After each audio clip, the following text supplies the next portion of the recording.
Well, welcome back to part two of our series in navigating Apex. And so we will pick up where we left off, where we had selected to work on world geography. And as it pops up again, we have our unit or our button to select to get into the course. And I'm going to go ahead and select on the button. Now, I have done some of this work already, so I am going to actually jump ahead for you and look at some features as we get into this 1.4 overview. When you start an overview and click Start, typically in the upper right-hand corner of your screen, you're going to see key terms. And key terms, when you click on that, definitely is your vocabulary for that. It will pop up and there will be linked definitions.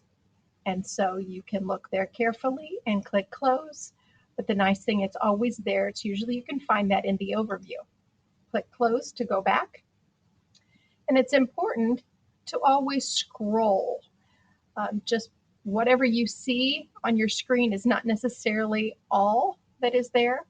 And as you look down at the bottom, it will tell you how many screens there are in the overview. So as we click Continue, it will take you to 1.4.1. It's your study. And there it said 7 pages, and you'll see that at the bottom again.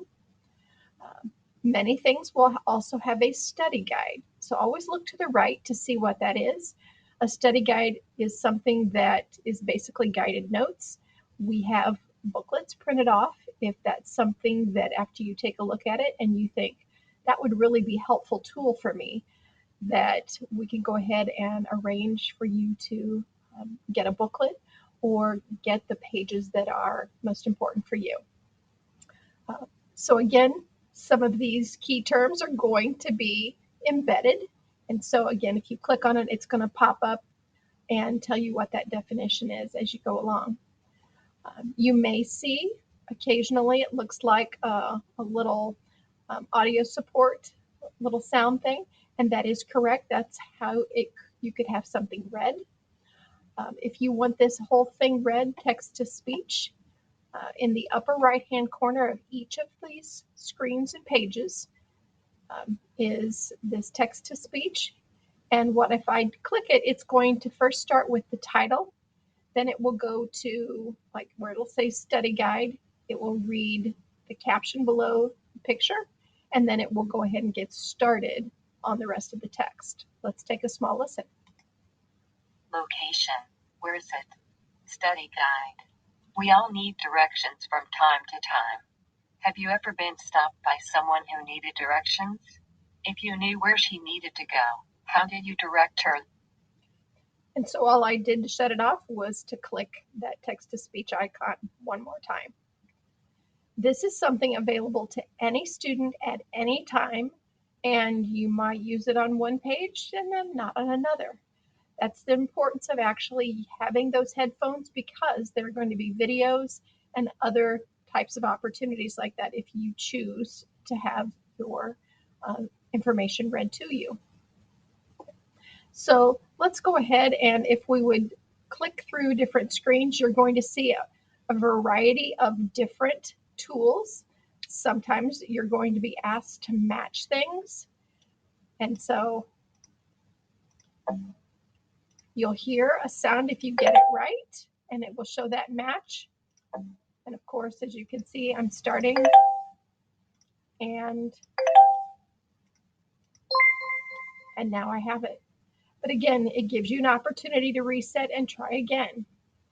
So these are tools that are built in to help you get better so that when you finally do get to the quiz, you are ready to go. So let's go ahead and jump straight to, straight to that quiz, just so that I can show an example.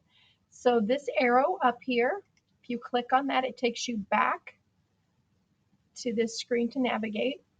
And I'm going to go ahead and click on our quiz. And as I click continue, it's got 5 themes. I'll quickly show you how, okay, you can drag It wants them in order of chronology, what happens first and so on. And then I would click submit. Sometimes it says be careful, check all that apply. Again, I am making selections just to show you. You would read through this, click submit. I'm doing check all that apply again and submit. Going through, and obviously you're going to go much slower and read much more carefully than I at this point for an example.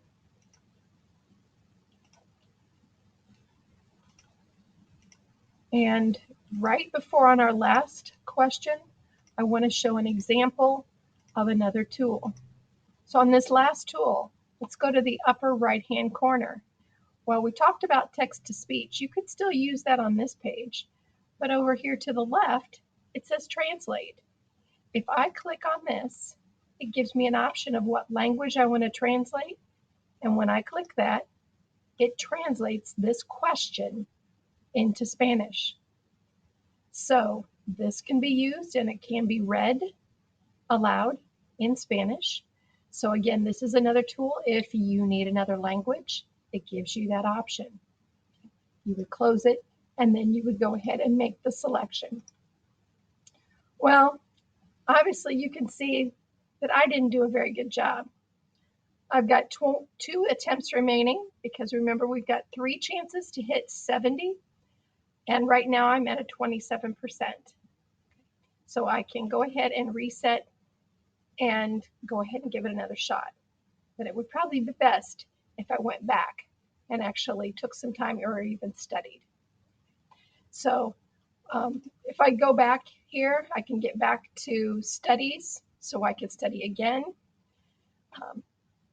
Wanted to make sure that you're aware that where it says resources over here in the top left-hand corner, by clicking on that, this is where I can go and find all of the terms for this entire unit.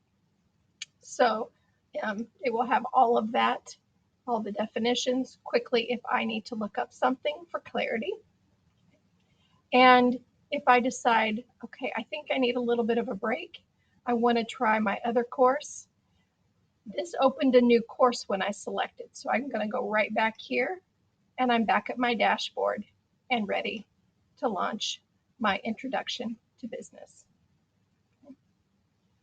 So that's how you can toggle between the 2 classes at any time. If you have any questions, let me know. If you get to a quiz and you can't get into it, it's because it's locked and you would need to contact Mr. Miller or myself. If you have any questions, I'm sure we'll be in touch.